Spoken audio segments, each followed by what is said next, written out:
Hello, I am Kim, and welcome to this report on nested quantifiers. Today, we'll delve into the fascinating world of these logical constructs, exploring how they allow us to express complex mathematical and everyday statements with precision. Nested quantifiers, as the name suggests, involve placing one quantifier within the scope of another. These quantifiers, typically for all and there exist, tell us how much freedom we have in choosing variables when evaluating a statement. By the end of this report, you'll be able to identify nested quantifiers, translate them into plain English, and understand the importance of order when dealing with them. So, buckle up and get ready to conquer the world of nested quantifiers. In section 1.4, we avoided the nested quantifiers where one quantifier is within the scope of another, such as for any real number x, there exists a real number y such that x plus y equals 0. Note that everything within the scope of a quantifier can be thought of as a propositional function. For example, for any real number x, there exists a real number y such that x plus y equals 0. Nested quantifiers are a powerful tool in logic and mathematics used to express statements involving the existence of universality of properties across multiple variables. In this report explores how to understand and manipulate nested quantifiers, building upon the foundation of propositional logic. Nested quantifiers as propositional functions. The key concept is that everything within the scope of a quantifier can be viewed as a propositional function.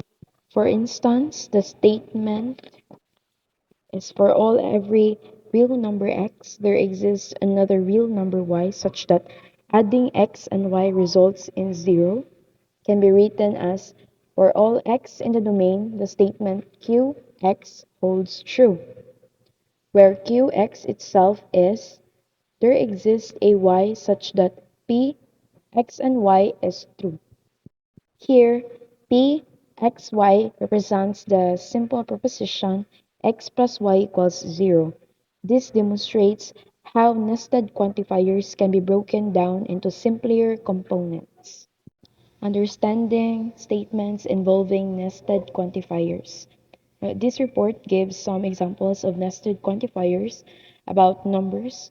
For instance, the statement for any real number x, there exists a real number y such that x plus y equals 0. So this is like a box with two parts. The outer part says we're looking at every real number x. The inner part says that for each of those numbers x, there exists another real number such that adding them together gives 0. In other words, every real number has an opposite. This report section is basically saying that to understand these nested statements, you break them down one layer at a time, figuring out what each quantifier and what the predicate means at each level. Thinking of quantification as loops. Thinking of them as loops, imagine checking each item in the boxes one by one. This can help visualize how these nested statements work, but keep in mind it might not be practical for infinitely large collections. For every real number x and for every real number y, if for every x there's always a y that makes the statement true, then the whole statement is true. For every real number x, there exists y. If for every x you can find a y that makes the statement true, then the whole statement is true. This report section provides a simplified approach to understanding nested quantifiers by breaking them down layer by layer and using the box analogy. You can grasp the core idea without getting into complex looping techniques. The order of quantifiers. This report will break them down in a simple way using everyday examples to make them relatable. Imagine a treasure hunt. Think of a treasure hunt where you're searching for hidden cookies. Nested quantifiers are like instructions guiding you through the hunt. They will tell you how many cookies to find and where to look. Everyone gets a cookie. This means everyone gets at least one cookie. Imagine a party where everyone finds a hidden cookie somewhere. Find a friend with a cookie. This means you need to find at least one person who has a cookie for everyone in your group. Maybe one friend brought enough cookies to share. The key is the order. The order of instructions matters. Everyone has a unique cookie. This is a tricky one. It means everyone gets a cookie, but no one gets more than one. Based on some condition, imagine a unique cookie hunt where everyone gets a different kind of cookie. Understanding the jargon. In these examples, for all, there exists at least one. The power of nested quantifiers. These seemingly complex instructions allow us to express precise ideas in logic and math. They help us find patterns, solve problems, and even understand the world around us. Quantifying statements with two variables, thirst and order. This report explores statements with two variables and how the order of quantifiers, like there exists and for all, affects their truth. The domains, all real numbers. The statement q x y equals x plus y equals 0. Key takeaway, the order of quantifiers matters. There exists a real number y such that for every real number x and x plus y equals 0. This is false. No single y makes this true for all x. For every real number x, there exists a real number y such that x plus y equals 0. So this is true. For any given x, we can simply choose x equals negative x to make the equation true. In essence, this requires one special y to work for all x. This only needs to find a y. It can vary for each x to make it work for any x. Remember, the order is crucial. Imagine we have three numbers, x, y, and z. The statement q, x, y, and z simply says that the sum of x and y equals z. Now let's analyze the truth values of two statements with different orders of quantifiers for all and there exist. Statement 1. This translates to for any real number x and any real number y, there exists a real number z such that x plus y equals z. Think of it like this. No matter what values you pick for x and y, even negative numbers for decimals, there will always be a z that makes the sum work. For example, if x equals 2 and x equals 3, then z equals 5 because 2 plus 3 equals 5. This holds true for any combination of real numbers for x and y. Statement 2. This translates to there exists a single real number z such that for all real numbers x and for all real numbers y, x plus y equals z. This one is tricky. Imagine trying to find one magic z that works for every possible combination of x and y. For example, if z is 0, then it won't work for x equals 1 and y equals negative 1. So 1 minus 1 holds infinite. No single value of z can satisfy the equation for all possible x and y. In the statement 1, we only need to find a z that works for a specific pair of x and y, which is always possible. In statement 2, we need one z to work universally, which is impossible.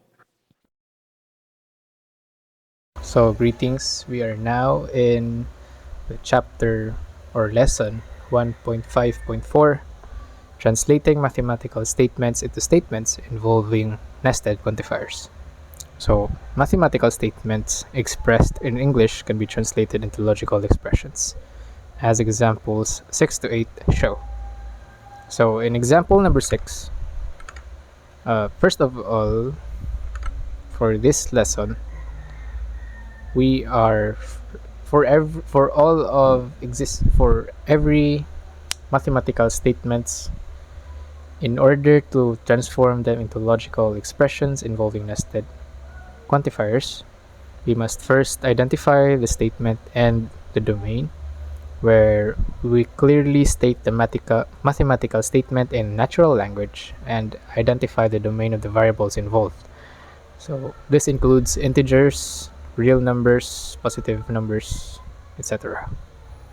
And then next step is to rewrite the statement with explicit quantifiers, where we rewrite the statement to explicitly show the quantifiers, such as for all and there exists, and the other conditions involved. And then we introduce the variables. Variables such as x and y to represent the elements within the domain. And then we formulate the logical expression. So that was the last step, where we translate the rewritten statements into a formal logical expression using the introduced variables and quantifiers. So we must ensure to capture the conditions and implications correctly. So now we are going to proceed with explaining example number 6. So in example number 6, we are assigned to translate the statement the sum of two positive integers is always positive into a logical expression. So the solution states to translate the statement to the logical expression, we must first identify the statement, which is the sum of two positive integers is always positive. And then we can rewrite it so that the implied quantifiers and the domain are shown. So we rewrite the statement and now with quantifiers. So we introduce those for every there exists those things.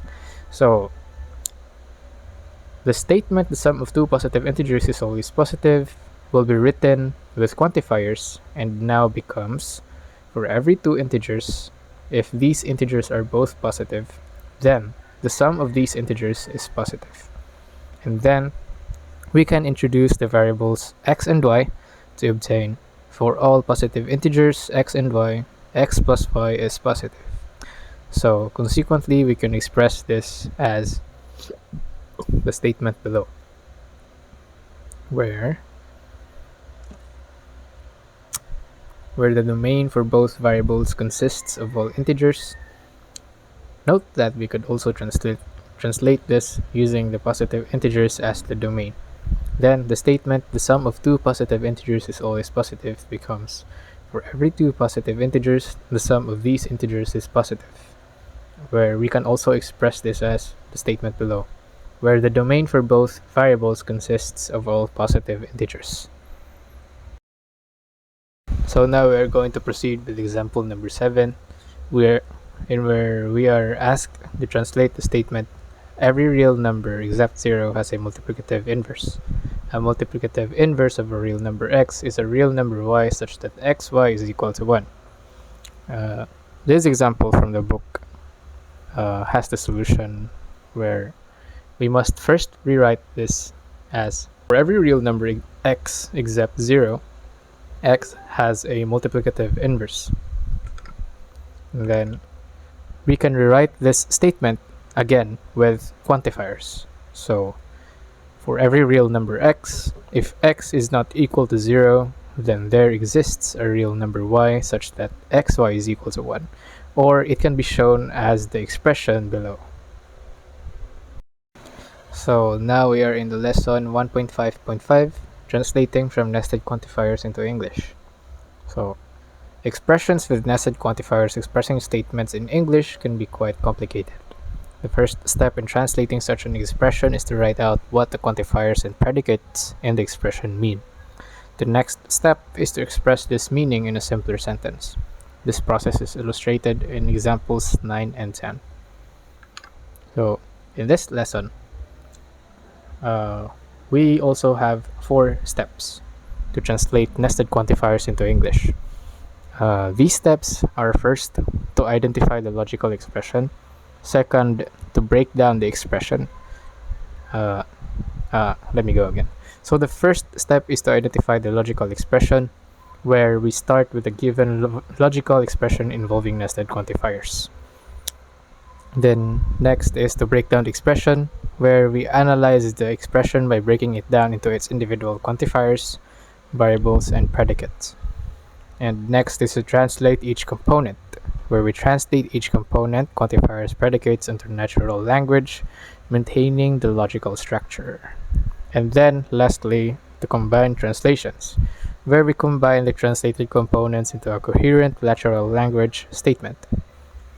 So we are going to proceed with example 9.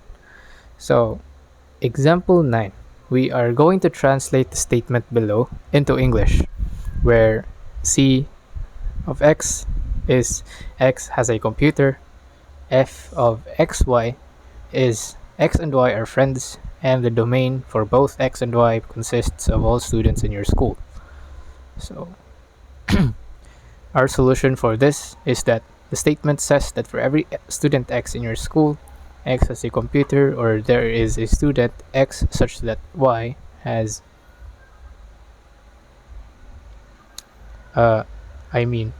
X has a computer, or there is a student Y such that Y has a computer, and X and Y are friends. In other words, we can translate this statement into every student in your school has a computer or has a friend who has a computer. And then we are going to proceed with example number 10, where we translate the statement below into English, where FAB means A and B are friends, and the domain for X, Y, and Z consists of all students in your school. So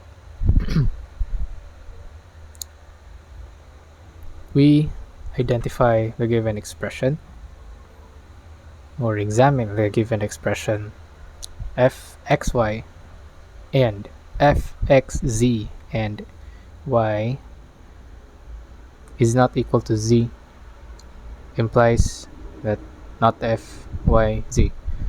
This expression says that if students x and y are friends, and students x and z are friends, and furthermore, if y and z are not the same student, then y and z are not friends. It follows that the original statement, which is triply quantified, says that there is a student x such that for all students y and all students z other than y, if x and y are friends and x and z are friends, then y and z are not friends. In other words, there is a student none of whose friends are also friends with each other. So that is the English statement. There is a student none of whose friends are also friends with each other. This is the simplified statement.